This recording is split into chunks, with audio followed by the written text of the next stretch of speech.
Silent Hill 2, the official novel, written by Sadamu Yamashita, generously translated into English by Emily Lady Ducky Fitch. Chapter 3, Doppelganger. Welcome to Silent Hill. Silent Hill, a quiet lakeside resort town. We're happy to have you. Take some time out of your busy schedules and enjoy a nice restful vacation here. Row after row of quaint old houses, a gorgeous mountain landscape, and a lake which shows different sides of its beauty with the passing of the day, from sunrise to late afternoon and sunset. Silent Hill will move you and fill you with a feeling of deep peace. I hope your time here will be pleasant and your memories will last forever. That cheap little brochure was the reason Mary and James had visited Silent Hill all those years ago.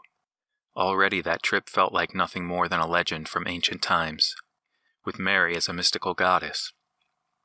In those days, his entire life revolved around her, and every day seemed more vivid and radiant than the last, back in the days when it felt wonderful just to be alive. It all began at a house party held by a mutual friend. It was an ordinary enough setting for a first encounter, but at the moment when their eyes first met, it was like it set off a second big bang that created an entirely new universe as the setting for their love story. Every day their affection evolved from a blazing passion to a peaceful and stable relationship. Nevertheless, even the most beautiful love stories are pervaded by tragedy, and this story was no different. Fate imposed a harsh ordeal on both of them when Mary fell ill. The pain and suffering they endured during that time still remained with James, slowly eating away at his heart. And as many great civilizations vanish, their love story came to an end. Ever since then, James had been left alone to wander the ruined world with only the memories of that ancient story, desperately searching for the smallest remaining trace of their lost happiness. This is the place. He spotted the gate through the mist. There were two entrances to Rosewater Park, and traveling from the alley behind the apartments had led him to the east entrance. Mary, please be here. James silently prayed without really even knowing why.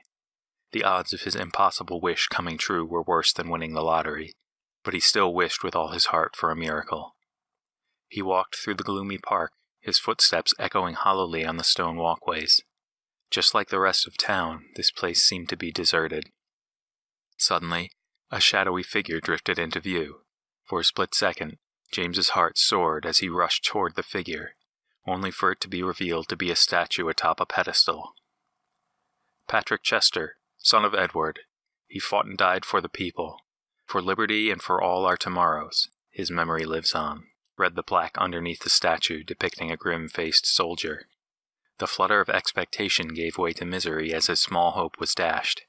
James smiled bitterly, even as a few tears escaped and traveled down his cheeks. Good thing no one can see me through all this fog, for even one of those monsters to see him in this pitiful state. At the very least, he could be consoled by the fact that he hadn't come across any more of them yet. He descended a flight of stone steps until he reached a boardwalk.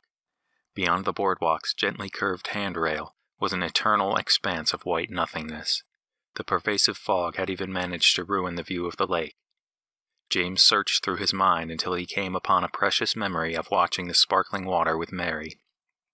Those memories were just as vivid as the day they had happened, which wasn't a surprise, considering how obsessed he was with Mary back then. Casting a sidelong glance along the boardwalk, he could almost catch a flickering glimpse of what she had looked like that day. He remembered thinking that even the brilliant sunset reflecting off the lake's surface was impossible to compare to Mary's graceful figure and radiant smiling face. That cherished image of her was displayed in front of him as if from a projector. It was like some trace of her had been carved into this place. James stared, entranced, until the figure of Mary blurred and shifted through the mist. There was something in the way she leaned on that handrail. Could it be that this wasn't just an illusion? James couldn't believe his eyes. "Are you... Mary?" He stared with blank amazement as he took one uncertain step closer. The woman turned around. Her face was unmistakable, that radiant beauty that never left his mind even after all these years. "Mary?" the woman asked. "Mary? Who's that?" Your girlfriend? Aside from her hair color, she was the spitting image of Mary. Even her voice was the same. James was staring at her so intently he could have devoured her with his eyes. No, my wife, she passed away. But you look just like her. The more he looked, the more he saw the differences between the woman and Mary. The woman was wearing flashy and very revealing clothes, whereas Mary had always preferred plain clothing. Not only that, but if she really was Mary, shouldn't she be just as happy to see him as he was to see her? Also, he couldn't picture Mary glaring at him like this woman was. It wasn't in her modest nature. Geez, that's the lamest pickup line I've ever heard. Unless you really meant it or something. Unfortunately for you, my name is Maria. I'm not your wife, and I'm certainly no ghost either. See? She grabbed James's hand in hers. It was an enticing gesture, like she was familiar with men. Aren't I a bit too warm to be a dead person? James felt mild shock at the gentle touch of her fingers. Though he could understand in his head that this was a different person, he shivered as it brought back memories of holding Mary's hand. Without meeting her eyes, he pulled his hands away. Sorry, I must have the wrong person. He turned his back to her and began to walk away. To leave Maria, his wife's look-alike, behind, it felt like abandoning the real Mary. Hey, where are you going? Maria's voice chased him down. To look for my wife, James said, looking back at her. She caught up and walked behind him. Didn't you say she was dead? Yeah, for 3 years now. But she sent me a letter. She said that she was waiting for me in Silent Hill, at our special place. Are you kidding me? You really got a letter from your dead wife? You sure it isn't someone messing with you? It's okay to laugh. I know it sounds silly, but I'd really like to believe that it's true. That Mary really is alive. So then this park must have been your special place, right? I think that's what she meant. Sorry to say this, but there's no one here but me. I should know. I've been out here for a while. You have any other ideas? The way she was meddling in his business with her noisy chattering was starting to get on his nerves. The woman was nothing like Mary. And yet, the image of Mary looking over the lake was still fresh in his mind. Well, there's the hotel, too. I forgot its name, though. Lake something. The Lakeview Hotel? Yeah, that's the one. Well then, guess we better get going. James stopped in his tracks. You live around here? Nope, but I know the area well enough. Why? You don't know? There are these weird creatures all over the place, and everyone's gone missing. If you're so familiar with these places, then tell me, what's going on in this town? What the heck are those monsters? Maria shrugged. I really don't know myself. Before I knew it, everyone was gone and I was alone out here. Anyhow, you'll want to go this way. She grabbed James's arm and began walking. We can go to the hotel now, and you'll have me to guide you. Wait, why should I let you come with me? Well, you said I looked like your wife, didn't you? In that case, then, would you really leave me all alone out here? Maria asked, displaying a charming smile. Between the low visibility because of the fog and the overall danger of the situation, James wasn't thrilled at the idea of having to look after another stranger, especially her. If it was him by himself, he'd be able to run away if he needed to. Having her around might just slow him down. Soon after the two left the park, a mannequin-like monster emerged from the fog. It was easily dispatched, but James was forced to use the last of his precious ammunition. What would he do if they were surrounded by monsters like he was before? Ouch! Maria complained in a scowling expression. Hey, be more careful next time. I don't want to get myself hurt because of you. James checked the condition of her injury. Blood oozed from a scrape on her upper arm. Sorry. The monster only gave her a scratch, but James still felt the need to apologize. He didn't particularly dislike Maria, but he didn't want to listen to her exaggerated complaints. Still, her appearance puzzled him to the point that he didn't know how to react to anything she said, especially when she spoke with the same voice as Mary. In any case, If he wanted to keep Maria safe, he'd have to get a hold of more bullets, and fast. It's not like he'd just run into an arms dealership in a residential area like this. He looked around, trying to catch sight of anything through the fog. He noticed a gas station. Upon closer inspection, he found that the building was locked up tight, but there was something else that caught his eye. It appeared that someone had abandoned their car here in the middle of refueling, but stranger still was what James found at the front of the vehicle. A long iron pipe had been stabbed through the front hood. There was no doubt that this had happened because of the uproar the monsters had caused. In any case, if he could kill a monster with a wooden board, then a steel pipe would be useful enough as a weapon. James climbed on top of the abandoned car and pulled the steel rod with all his strength. His efforts were rewarded when the pipe was pulled free. "Hey, be careful swinging that thing around. You better not hit me by mistake," Maria said as she tapped her foot impatiently. She had an awfully sharp tongue for someone who claimed to want help. The pair proceeded west down Nathan Avenue. "You see that? Over there's the Historical Society," Maria pointed out to the right of the road. It was a small building, befitting of the small town. James couldn't imagine there being anything interesting to see in there. "A little ways ahead there's a bridge we need to cross. Then we'll turn onto Sanford Street. If we keep following that road, we'll reach the hotel eventually." "How long do you think that'll take?" The last time he'd visited this town he had a car, so the distance to the hotel had seemed like nothing at all. "We still have a long way to go. It's all the way on the other side of the lake after all." "That far, huh?" James let out an exasperated sigh. It looked like he'd be stuck with Maria until they reached the hotel. However, it soon became clear that protecting Maria was the least of his problems. In the place where the bridge should have been, there was a huge gaping hole in the road. The bridge had collapsed. There's no way. Could those monsters have caused this too? Maybe the bridge had been destroyed in the panic as people were trying to leave the town. Seeing as the other end of the highway was blocked for construction, this would have been their only means of escape. "What do we do now?" Maria asked, sounding more amused by the situation than anything. "There's no other way." Discouraged, James hung his head, completely unable to find a way around the new obstacle. His gaze fell on what appeared to be a body lying on the corner of the road. Was it another dead monster? James crept closer to get a better look, and was startled to find yet another human corpse.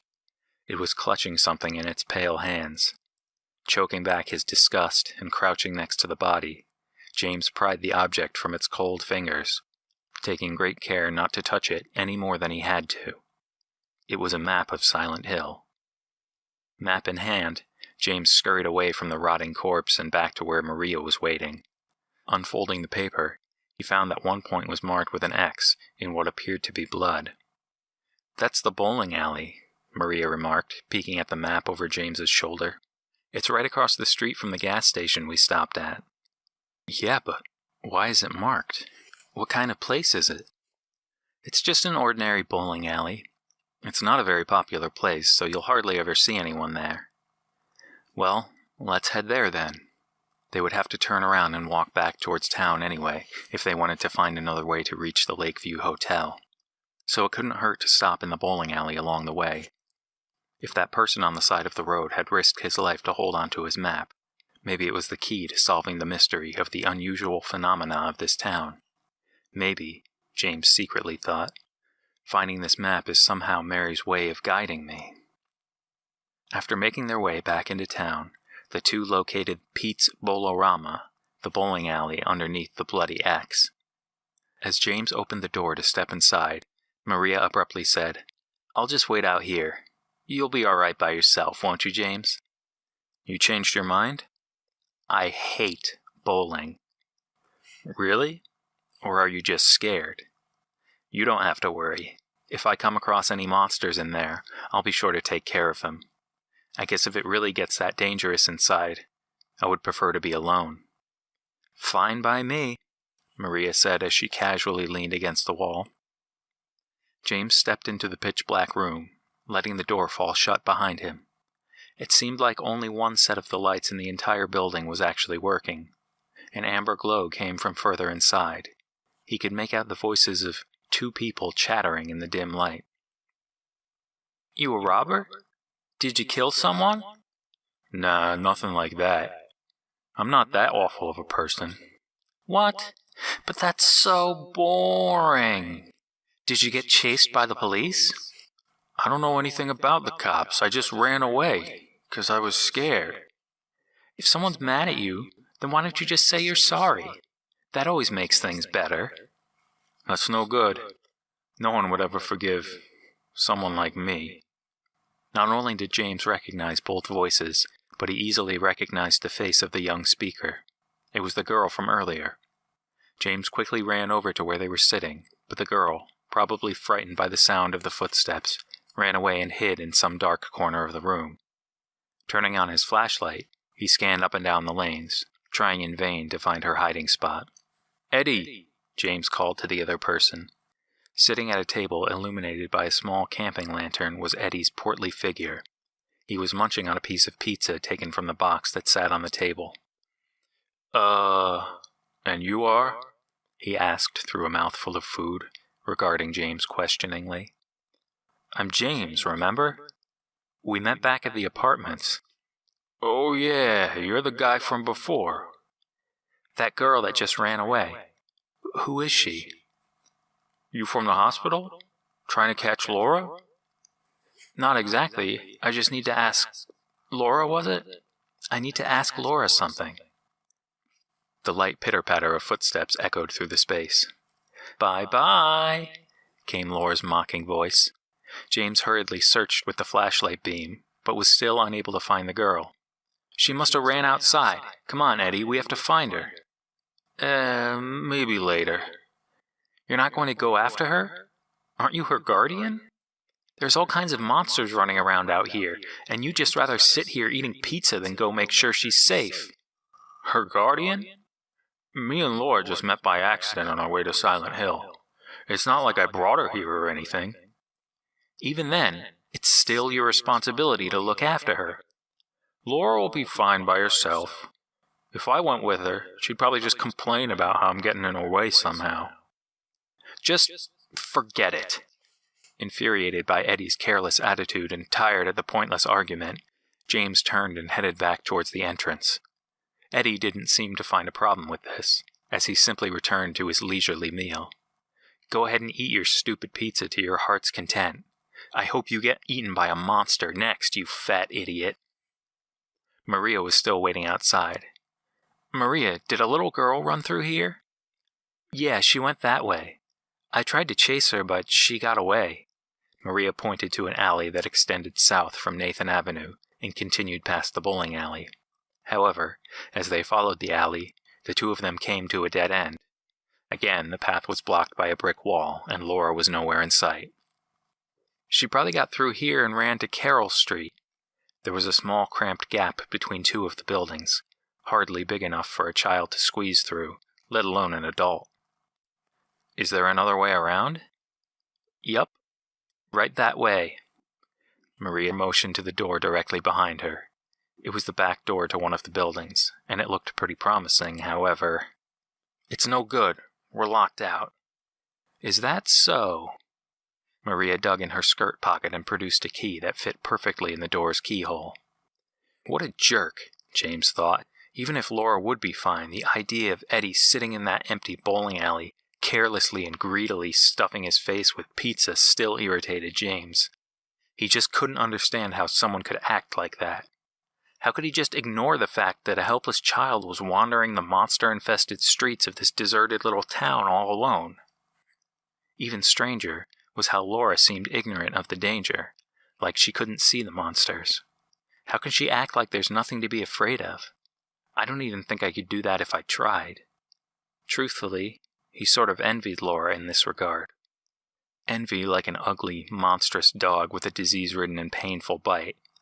James had courage, only it was more like recklessness. I really can't stand that kind of weakness.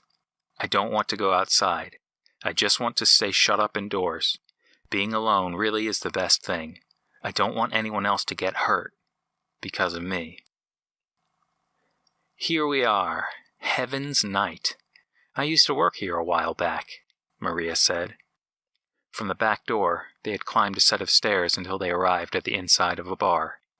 Over by the stage sat a row of seats, most likely for the shows presented here. I was a dancer, you know. Now that made perfect sense, James thought and nodded in realization. It certainly explained Maria's hairstyle and showy fashion sense. She probably had big dreams of performing in Hollywood or Broadway or in some fancy club, but somehow she ended up here in this tiny little bar on the outskirts of town. She really had no hope of appearing as a classy lady hanging around in this place. You're being awfully quiet. Are you imagining me up on that stage dancing right now? Maria laughed teasingly at James's silence. He denied it with a half-hearted and ambiguous reply. The truth was that Maria had guessed absolutely right, but he wasn't thinking about her for the reasons she seemed to be implying. It was more painful than that. The thought of this woman who looked exactly like Mary, dancing in such indecent clothing and exposed to men's greedy eyes. It was like seeing Mary herself endure public humiliation. Almost like the inquisitive eyes of a stranger watching her in that sick bed. In an attempt to escape these gloomy thoughts, James walked over to the front counter. Stepping behind the counter, he reached around on the bottom shelves. As he had hoped, he came across a gun kept there for security, an automatic weapon that held 15 rounds. But with his good fortune came a bit of bad luck. There was no extra ammo to be found. James stuck his new weapon in his belt loop and discarded the gun he had used before. For a moment, he pondered what to do with the pipe he had gone through such trouble to get. He came to the conclusion that it would be best to keep it and rely on it as much as possible for fighting, saving the gun for a dire situation. Well, it doesn't look like that girl is hiding in here. I bet she left at the other side of the building by now, Maria said as she held the front door open, inviting James to follow. The two descended another staircase and re-emerged onto the foggy streets. To the north, the road was blocked by more construction. Where else did the girl have to run off to? Over there! Maria shouted, pointing to the south where a small figure swiftly slipped into the mist. Alerted by Maria's voice, the shadow darted to the side and hurriedly entered the nearest building. Wasting no time, James and Maria chased after the fleeing child until they reached the door that she had retreated into. Marked on the plate above the entrance were the words, Brookhaven Hospital. The door had been left ajar, almost like an invitation to step inside.